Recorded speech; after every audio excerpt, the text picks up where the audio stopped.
Harapan adalah penantian aktif untuk menerima berkat yang akan datang, yang tentunya dilandaskan pada iman dan ungkapan dalam kasih. Saudari-saudaraku yang terkasih, berjumpa kembali bersama saya Inspirasiku di Antara. Renungan harian Minggu 23 Maret. Hari Minggu, Pekan Prapaskah yang ketiga. Semoga kita bersama keluarga, komunitas kita, selalu dalam keadaan baik, sehat, dan tetap bersemangat.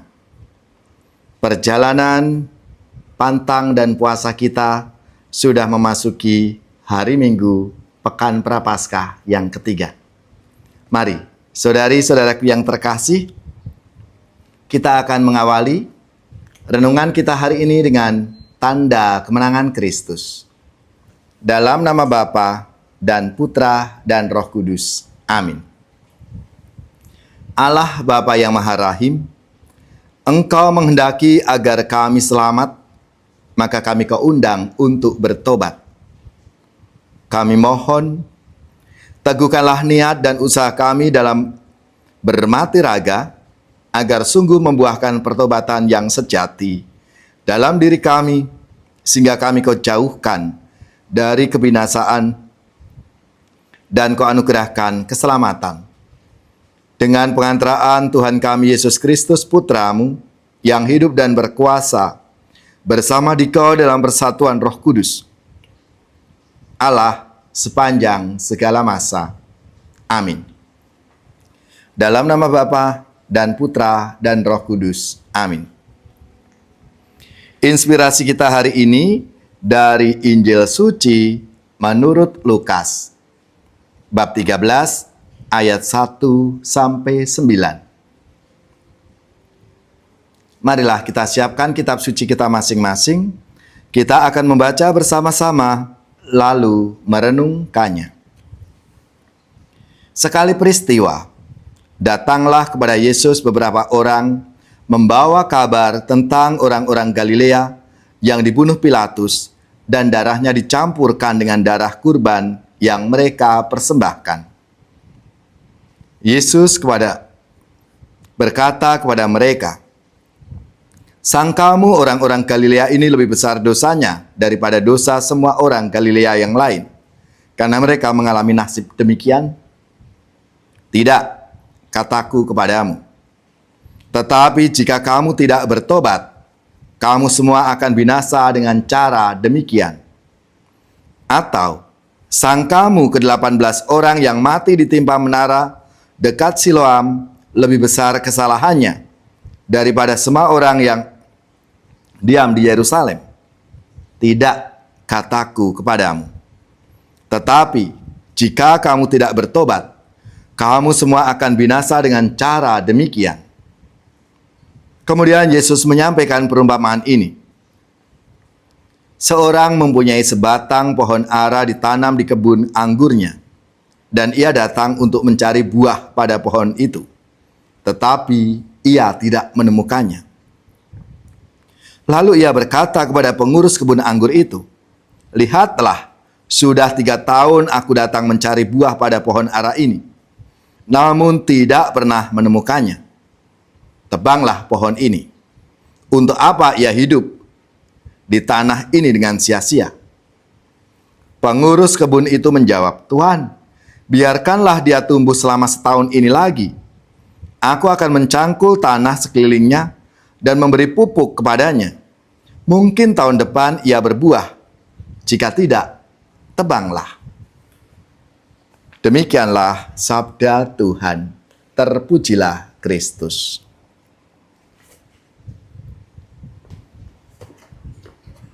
Saudari-saudaraku yang terkasih, apa kabar semuanya? Tentunya kita semua bersama keluarga, komunitas kita selalu dalam keadaan baik, sehat, dan bersemangat. Bagaimana pengalaman pantang dan puasa kita? Sudah memasuki di hari Minggu yang ketiga. Semoga kita semua semakin taat. Kita semua bisa menjalani dengan penuh ketekunan dan kesabaran. Saudari-saudaraku yang terkasih, dalam sabda Tuhan hari ini dikisahkan tentang pohon ara yang tidak berbuah. Mungkin agak sulit kalau kita mencari di daerah kita. Pohon ara sering dijumpai di Palestina dan disenangi karena memberikan keteduhan. Pohon ara tumbuh di tanah yang berbatu, dan biasanya sesudah buahnya dipanen di musim panas, ternyata di pohon masih tersisa buah-buah kecil hijau yang belum matang. Nah, buah-buah itu dapat dipetik lagi pada awal bulan Juni tahun berikutnya. Dalam sabda Tuhan hari ini, pohon ara sudah 3 tahun tidak berbuah. Oleh karena itu, pemilik kebun meminta pengurus kebun itu untuk menebangnya. Untuk apa dia hidup? Gak ada gunanya. Tapi pengurus kebun menjawab, "Tuhan, biarkanlah dia tumbuh tahun ini lagi. Aku akan mencangkul tanah sekelilingnya dan memberi pupuk kepadanya. Mungkin tahun depan ia berbuah.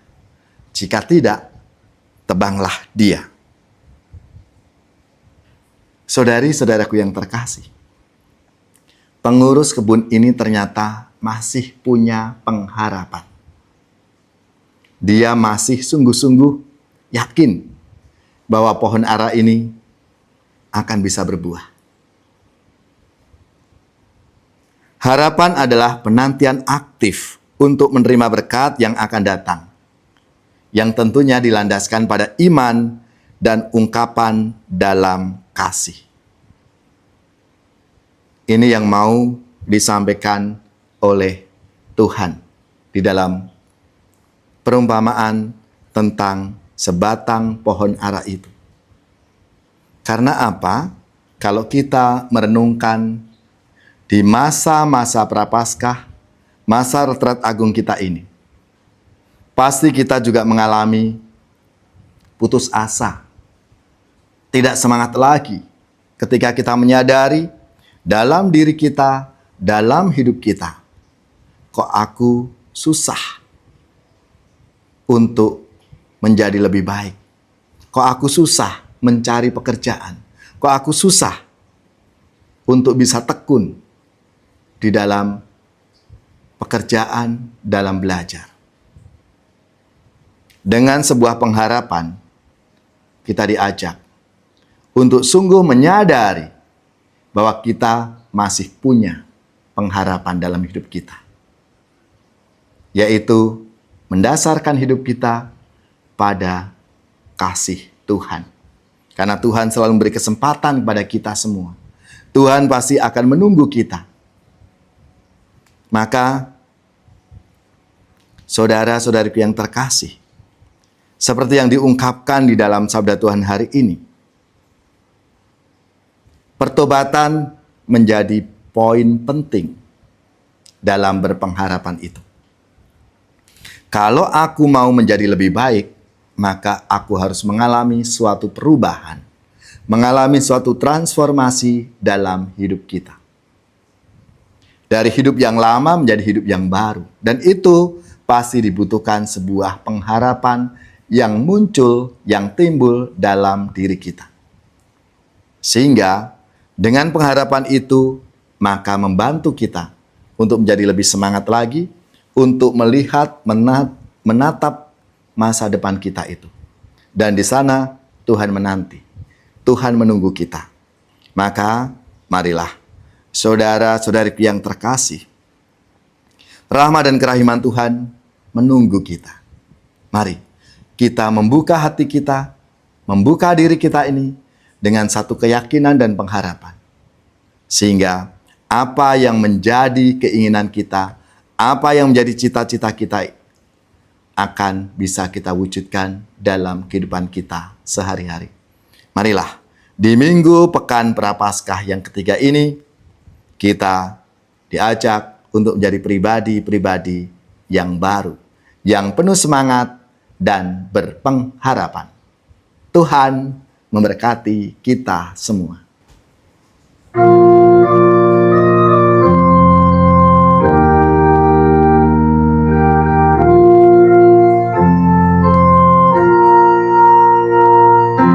Kau dipanggil Tuhan,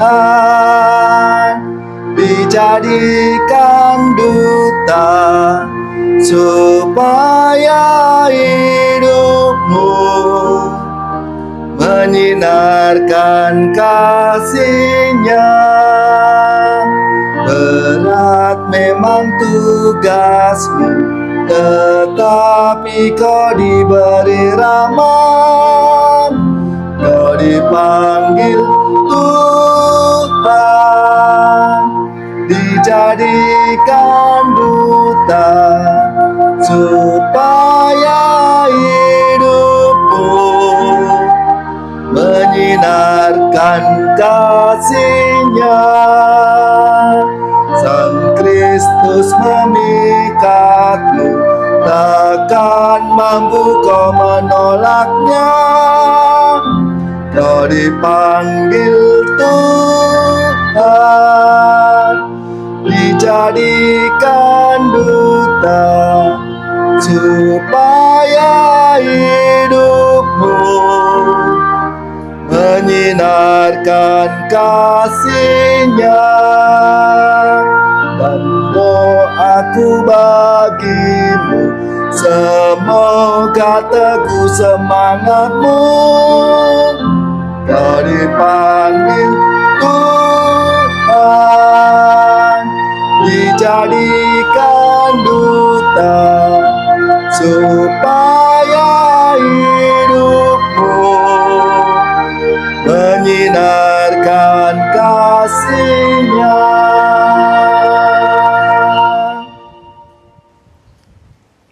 Saudari-saudaraku yang terkasih, marilah kita mengakhiri renungan kita hari ini dengan mohon berkat Tuhan. Dan kita akan menerima tugas perutusan. Marilah kita siapkan hati kita, supaya kita layak dan pantas untuk menerima berkat-Nya. Semoga saudari-saudara sekalian, keluarga-keluarga dan komunitas kita, orang-orang yang kita doakan, seluruh tugas, belajar, pekerjaan, usaha serta karya pelayanan kita dibimbing, dilindungi dan diberkati oleh Allah yang Maha Kuasa, Bapa dan Putra dan Roh Kudus. Amin.